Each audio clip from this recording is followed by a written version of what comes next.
I'd like to welcome everybody. There are a couple of seats in the middle, so please come, take a seat, join us. I'm Diane Winston, Knight Chair in Media and Religion here at Annenberg. My colleague, Religion Professor Jane Iwamura, and I want to welcome you to Live from LA, Good God and Evil. We also want to thank the Provost Initiative for Arts and Humanities for sponsoring Visions and Voices, which has been good enough to put this program together. Well, actually, to sponsor the program, we put it together. And to give us the support to have you join us tonight. Jane and I really believe that television narratives help us understand the ethical dilemmas and spiritual questions of the day. And we're going to be exploring this tonight and again in October. If the conversation interests you, we hope that you can join us for a smaller conversation tomorrow night at 5 and all day Friday, when we'll be looking at even more dramatic series and similar questions. If you're interested in that conference, it's going to be in Doheny Intellectual Commons Room, and there's agendas upstairs. So please, if you enjoy this, come again tomorrow and Friday. I'm going to turn this over to Anthea Butler. Professor Butler is a visiting professor of religion at Harvard Divinity School. She's really a great person to moderate the panel because her interests range from the Sanctified Church to Jessica Simpson. Anthea is going to introduce everybody and make sure they move at a rapid clip so that we have plenty of time for questions and answers at the end of the evening. However, before we begin, we made a short reel to help show you why we think that these three shows in particular capture our deepest hopes and darkest fears. Let's roll the tape. Thank you.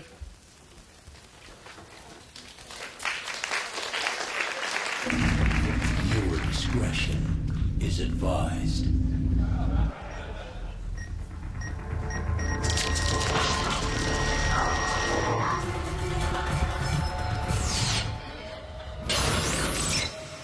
The following takes place between 6 a.m. and 7 a.m.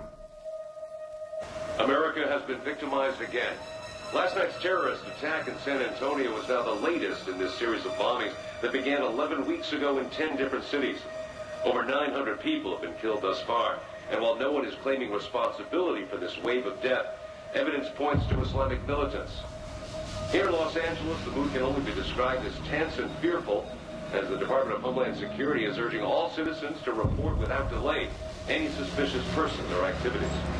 We spoke with a department spokesperson who says, quote, "We don't want to start a witch hunt, but we would rather err on the side of caution than become the next target." He then went on to say that the vigilance of the public is our best line of defense against attack.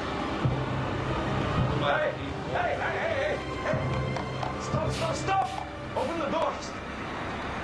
Please, I have to get to work. I'll be late for work.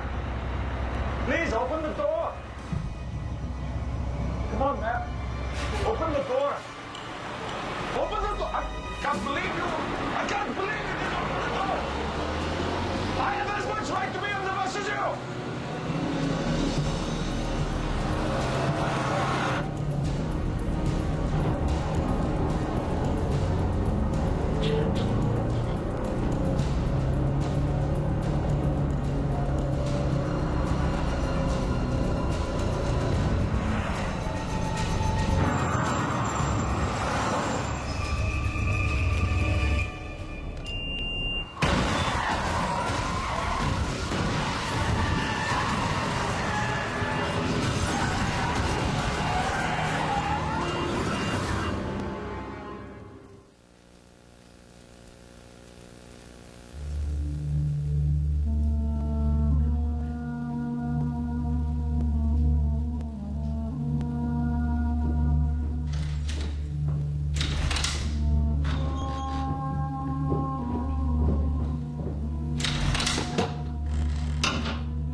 Assalamu alaikum.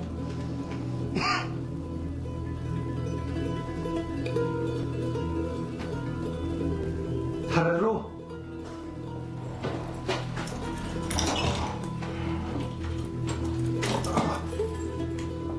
اتركونا.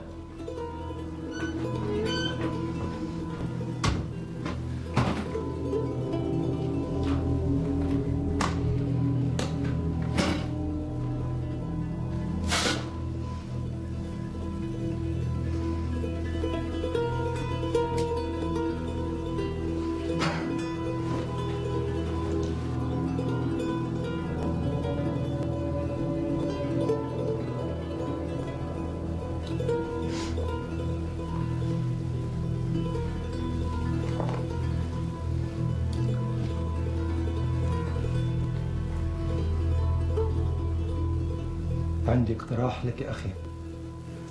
هذه كلمة ربنا. إذا تقدر تثبت أن القرآن الكريم يسمح بقتل المدنيين الأبرياء فأنظر لحركاتكم. ولكن لو أثبت لك أنا أن الإسلام تمنع الإرهاب لازم تتخلى عن عينك. هذا نقطة. ليس نقطة، مناقشة.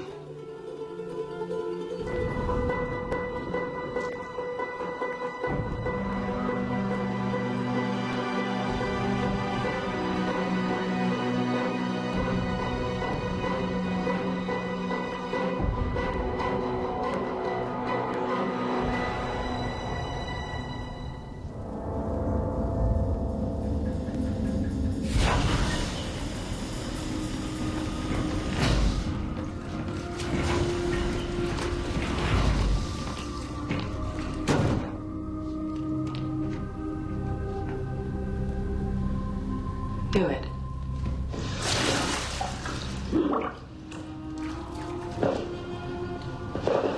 Leave him.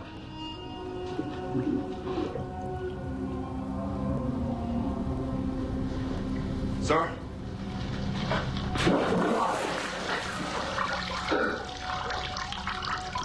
Tell me where the warhead is, otherwise you're gonna drown in that bucket. I can't drown.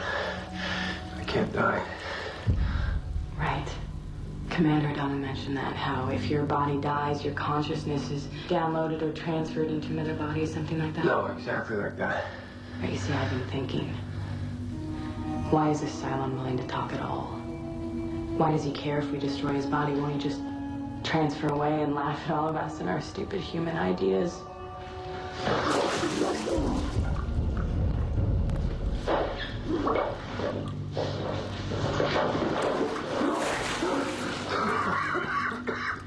Tell me where the warhead is.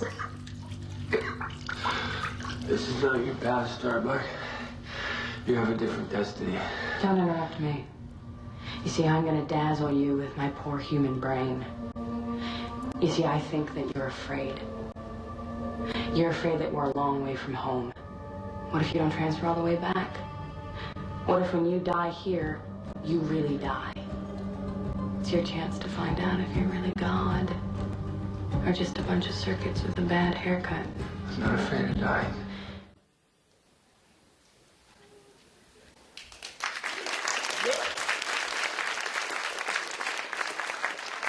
The real question is, who is she?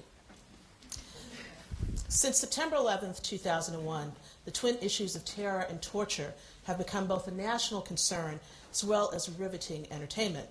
Where television before 9/11 portrayed good and evil in predictable ways, 9/11 was a turning point that turned the small screen into the realm of the shadow, the covert operation, black ops, terrorist cell, waterboarding, torture. Whether in a far-flung galaxy of the suburbs of Los Angeles, or the dank cells of an unknown country supporting rendition, the characters of Battlestar Galactica, 24, and Sleeper Cell have had to contend with being tortured or torturing others. What effect does this fictional world of the small screen have to do with the reality of government-sanctioned and unsanctioned torture that Amnesty International and other human rights organizations struggle against and labor to bring to the public's attention on a daily basis? Do these shows represent, as the title suggested of the Heritage Foundation panel, the public face of U.S. terrorism policy, or the creative nexus of complicated realities that cause us to contemplate torture in different ways